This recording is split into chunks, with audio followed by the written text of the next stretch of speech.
There is a massive war on masculinity going on right now. Why is this happening? Who is doing it? These are the questions that we need to be asking ourselves. Far too often, we're just like, oh yeah, I mean, things suck, but what you gonna do? No, we gotta actually fight back. We do that by understanding the enemy and why they're doing these negative things to us. So, why does liberalism hate masculinity so much? Why have they been trying to destroy it for the last 100 years? Which, yes, everything going on now traces back to the beginning of feminism. So about 120 years now. It's been a long game. They've been playing the long game.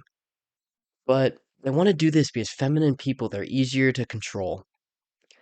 It's far easier to get a bunch of people who are easier to emotionally manipulate. Feminine people, it's easy to get them to vote in whatever way you want, because all you have to do is throw this emotional propaganda at them.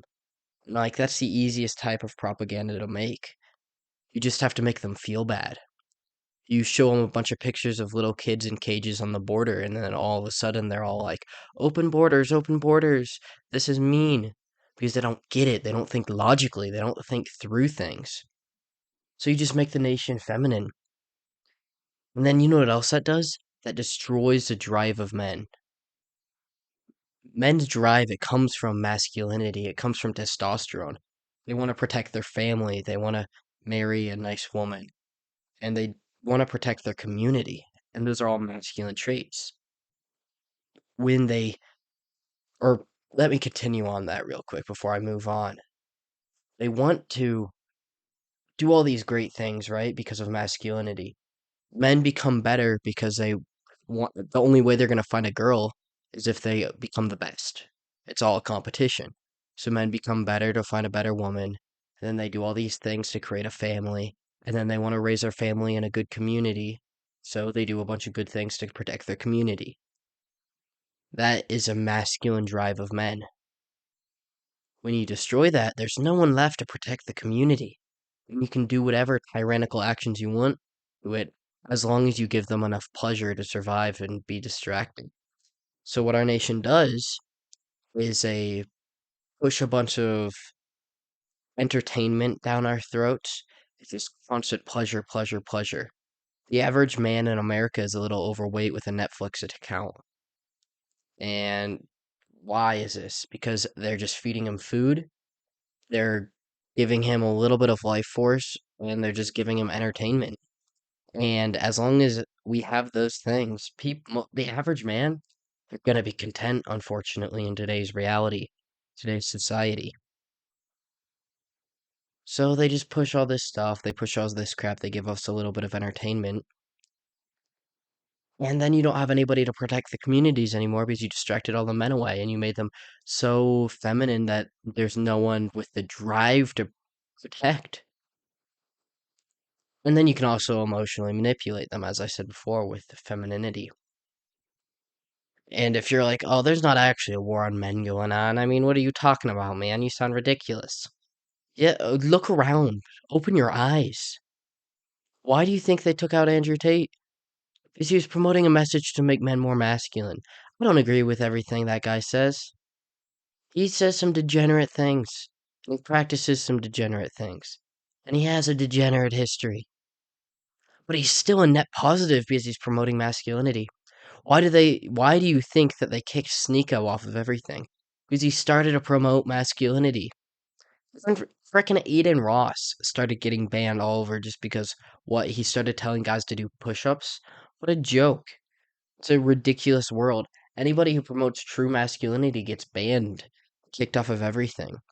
If you tell men to just be weak and to be feminine and to laugh at liberals, that's all we have anymore, laughing at liberals.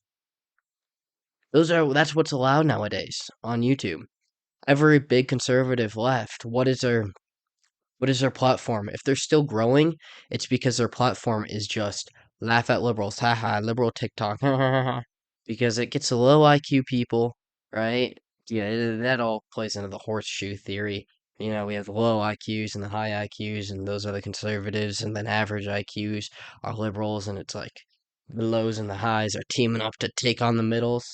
But getting back to what I was said before, or what I was saying before, is anybody still growing, it's just because their entire platform is distracting you away from what's really going on, the real problems. They don't talk about the masculinity crisis. They don't talk about how men have just been completely destroyed throughout society. It's just disgusting. It's disturbing. It's awful. And people don't recognize this. It's not talked about enough. Men are more depressed than ever. They are more feminine than ever. Lower marriage rates, staying virgins longer. It's rough out here. And it's not because they're not staying virgins longer because they're holy all of a sudden. It's because they just literally can't get girls. There's a difference. I will be staying a virgin till marriage because I'm Christian. The average man is still going to be a virgin at like 25 just because he's a loser. There's a difference. We're not the same. I want to be clear, man. We're not the same. Okay? But yeah, you get it. You get what I'm saying. But nobody's talking about it, and it's awful. And we just need to bring some more light onto the issue. And conservatism, it makes you masculine. Liberalism, it makes you feminine because it's always like this opposite of each other. It's this constant battle. Making a deeper dive on that. I will, I should be releasing it tomorrow, so stay tuned for that. So I'm gonna wrap it up here, though. I'll make a bigger video about the masculinity crisis in not too long here. This was just I was just trying to pump something out real quick. It's one video a day. It's getting rough sometimes, but hey, you know what? We're staying on the grind. It's generally 2 videos a day, but I'm only gonna get one up tonight, so yeah. But you aren't interested in hearing that probably, so I'm gonna sign off on that note. It was fun, but so long, peace out, and God bless y'all. Subscribe if you enjoyed. Let me redo that intro. I goofed that up real quick. This has been Strange Investigations. If you enjoyed, go ahead and like and subscribe. We post generally 2 days or 2 videos a day here, except for today. So long, peace out, and God bless y'all.